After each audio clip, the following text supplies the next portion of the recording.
Kenapa Indonesia mayoritas tidak disyariahkan semua? Jangankan mensyariahkan bank, merubah lambang ambulan saja tak berhasil. Studi banding DPR pergi ke Turki, mau merubah lambang dengan bulan sabit. Brunei Darussalam sudah merubah. Jangan lagi jenazahmu diantar ke makam pakai ini, saudaraku. Kalau kau tidak bisa mengkristenkan mereka, paling tidak antarkan mereka ke liang kubur dengan ini. Yang punya ambulan masjid, balik dari sini, beli pilok warna putih. Pilok itu, ganti lambang ambulan. Ini bukan sekedar simbol.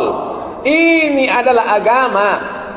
Orang Islam malu bawa agama. Yang bawa agama, yang bawa agama. Mereka bawa agama di bendera mereka. Tengok bendera Inggris, tengok bendera Polandia, tengok bendera-bendera negara Eropa. Semua rata-rata bawain. Orang Islam kalau udah cerita politik, yang bawa agama, agama di masjid aja. Ini orang goblok jahil Ibnu Bahlul. Tak mengerti agama. Ini pertanyaannya pakai ilmu batin kosong. Ada di atas sedikit aja. Bolehkah laki-laki perempuan melaksanakan satu puasa dengan dua niat? Apa perlu dua niat? Niatnya satu saja. Niatnya niat qadha. Dilaksanakan pada hari Kamis, otomatis dapat pahala puasa Kamis. Niat ibu niat qadha. Dilaksanakan pada 10 Muharram, otomatis dapat pahala Asyura. Niatnya niat qadha. Dilaksanakan pada besok hari, otomatis dapat pahala puasa Arafah. Niatnya satu, niat qadha saja. Apakah daging kurban boleh dimasak untuk dimakan panitia kurban? Bapak-bapak pemilik sapi nomor 1, Pak Insinyur Pulan, Pak Haji Pulan, Pak Pulan SHMH, Pak Pulan Dr. Andus. Pak, minta kami daging jatah bapak ini 10 kilo, mau kami masak pagi ini Pak. Ambillah. Itulah. Jadi jangan mentang-mentang dia sudah akad lalu semua itu halal. Ingat, panitia itu hanya untuk 3. Aku bayar 2 juta untuk kurbanku tahun ini tunai. Saat dia mengatakan itu artinya tolong carikan, tolong belikan, tolong potongkan, tolong bagikan. Tolong carikan, tolong belikan, tolong potongkan, tolong bagikan. Bukan tolong makankan. Maka untuk makan ada akad lain.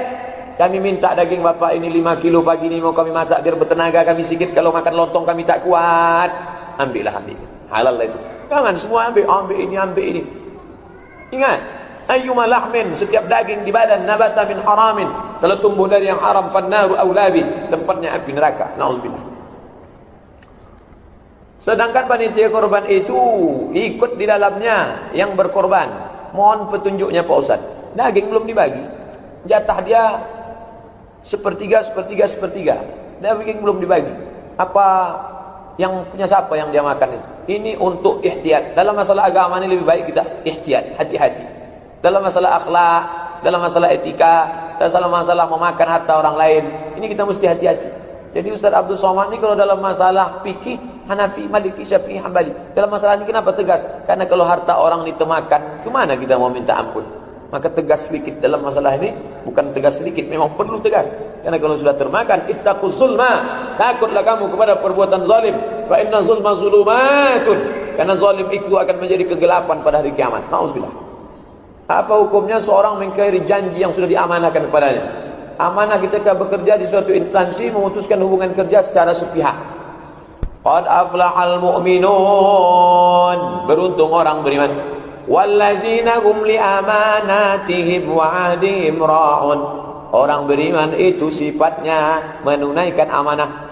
Memorandum of Understanding, MOU, antara dua perusahaan, lalu kemudian dibatalkan secara sepihak, maka ini secara hukum bisa dituntut. Hukum konvensional membenarkan, tuntut. Kenapa batal secara sepihak? Andai dia tidak menuntut, maka di akhirat akan tegak keadilan. Kita sudah zalim. Salah satu sifat orang munafik, wa idza tumina, kalau diberi amanah khana, dia berkhianat. Nauzubillah. Dan orang munafik tempatnya innal munafiqina fid darkil asfali minan nar. Tempatnya keraknya api neraka. Nauzubillah. Apakah ada kafarat bagi muslim yang tidak menunaikan amanah mengingkari janji? Ada yang bilang denda 70 juta dan puasa 3 hari. Apakah ini berdalil Pak Ustaz? La yu'akhidhukum Allah billaghwi fi aymanikum walakin yu'akhidhukum bima kasabat qulubukum. Fa kafaratuhu it'amu 10 masakin Hukumnya melanggar sumpah. Janji tak sama dengan sumpah. Ini kafarat sumpah dan nazar, saudaraku. Kafarat sumpah dan nazar, kafaratu it'amu 'asharati masakin, kasih makan 10 fakir miskin. Au kiswatuhum, atau beri 10 pakaian fakir miskin. Au tahriru raqabah, bebaskan budak hamba saya. Faman lam yajid, siapa yang tak sanggup, fasiyamu salasati ayyam, puasa 3 hari. Makanya perempuan jangan mau terima sumpah dari laki-laki. Bersumpah abang wahai adinda, tak akan nikah lagi. Puasa dia 3 hari, selesai. Sumpah bisa ditebus, ada penjanji tak bisa. Ini kan perjanjian. Mana bisa perjanjian? Sumpah dengan nazar itu yang bisa ditebus dengan ayat tadi. Ada pun janji, al-wa'du dain, janji adalah hutang, hutang mesti dibayar dan kita akan dituntut di hadapan Allah Subhanahu wa taala. Apa hukum kredit rumah? Apakah ada unsur ribanya? Uang dengan uang haram.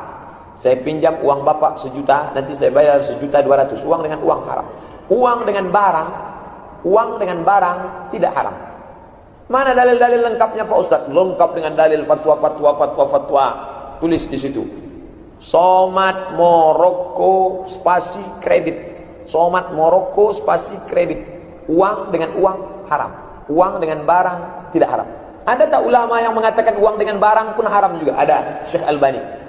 Nah, jadi tergantung dia ambil pendapat siapa? Mayoritas ulama.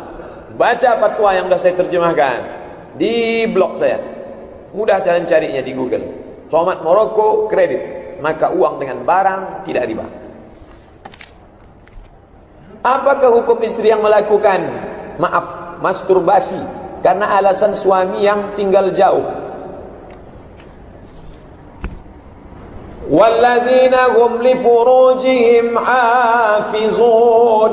Orang beriman menjaga kemaluan illa ala azwajihim, kecuali kepada istri, istri kepada suami, suami kepada istri. Au ma malakat aimanuhum, atau budak hamba sahaya. Budak sekarang tak ada lagi, zaman dulu sebelum dihapuskan budak.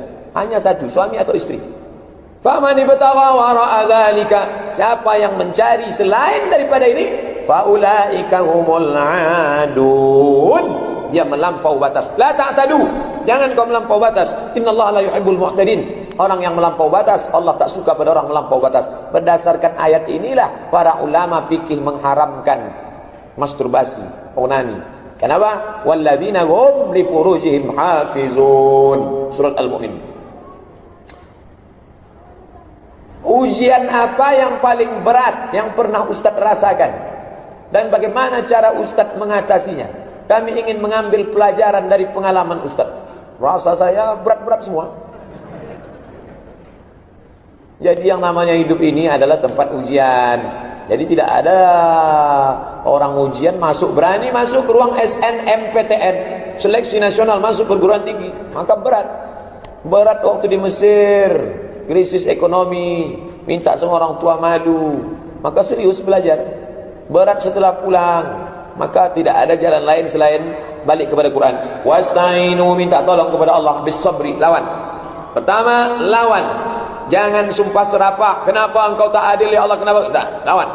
Setelah itu wassalah, ambil air wudhu 2 rakaat. Allah, besar masalah ini tapi engkau lebih besar. Allah, tak ada tempatku lain menolong. Minta tolong kepada manusia, dia pun juga susah. Minta tolong kepada penguasa, dia pun juga bermasalah. Hanya engkau kepada Allahu Akbar. Allahu Akbar kabira. Inna salati wa nusuki wa mahyaya wa mamati. Di sujud terakhir, mengadulah sepanjang-panjangnya kepada Allah. Kalau siang bising, malam tengah malam, tidak ada jalan lain kecuali minta tolong kepada Allah. Wasta'inu bis sabri was salah. Minta tolong kepada Allah Subhanahu wa taala. Itu saja. Sudah salat 2 rakaat belum juga hilang, tambah 4 rakaat. Tak juga hilang, tambah 8 rakaat. Tak juga hilang, tambah 10 rakaat. Tak juga hilang, nanti kalau capek sendiri tertidur hilang. Apakah iblis itu hanya ingin menggoda umat muslim aja Pak Ustaz? Ya, iblis hanya menggoda orang yang beriman. Makanya jarang-jarang orang kafir kerasukan setan. Yang kerasukan setan itu orang baik-baik. Jarang, saya belum pernah nengok Cina kerasukan setan. Pernah tak Ahok itu kerasukan setan? Enggak, jatahnya tidak pernah. Karena sesama setan dilarang saling menggoda. Bagaimana hukum dalil apabila memutus tali silaturahim dengan non-muslim, Pak Ustaz? Ketika Asma itu Islam, emaknya tak Islam, datang mau jumpa, tapi Asma takut karena emaknya non-muslim. Ya Rasulullah, ummi qadimat wa hiya raghibatun. Emak saya datang ini ya Rasulullah, dia ingin betulan jumpa sama saya. Apa asiluha? Boleh ku sambung sama dia? Siliha, sambung. Tengok, perintah itu, sambung. Apa utiha? Boleh aku beri dia makanan? Beri dia makanan, kasih.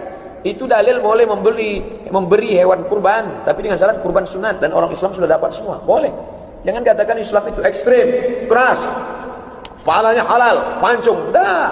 Islam rahmatan lil alamin. Kalau kamu nanti masuk ke kampung orang kafir, kata Nabi, la ta'qiranna nakhlan, jangan cabut pohon korma, la taqta'unna syajaratan, jangan potong pokok kayu, la tahdimu buyutan, jangan hancurkan rumah, la taqtulu sabiyan murdi'a, jangan bunuh anak kecil yang menyusui, wala syaikhan faniya, jangan bunuh orang tua. Satajiduna rijalan fi sawami, kalian akan jumpa dengan pendeta-pendeta, la ta'ridu lahum, jangan ganggu mereka. Wah, mana ada peraturan perang zaman dulu begini? Dulu kalau sudah kamu masuk, hancurkan semuanya. Tapi Islam, sebelum kesepakatan Jenewa, PBB tentang undang-undang perang internasional, Islam sudah menggariskan itu. Maka anak-anak bapak ibu yang belajar agama Islam, paham dia bahasa Inggris, dia tuliskan ini di internet. Islam, penulis pertama aturan perang dalam dunia internasional. Barulah bangkit Islam. Jadi yang dikaji itu yang begini. Jangan untuk asik lah bertanya Fatihah sampai tak nenek saya. Fatihah sampai tak, itu aja.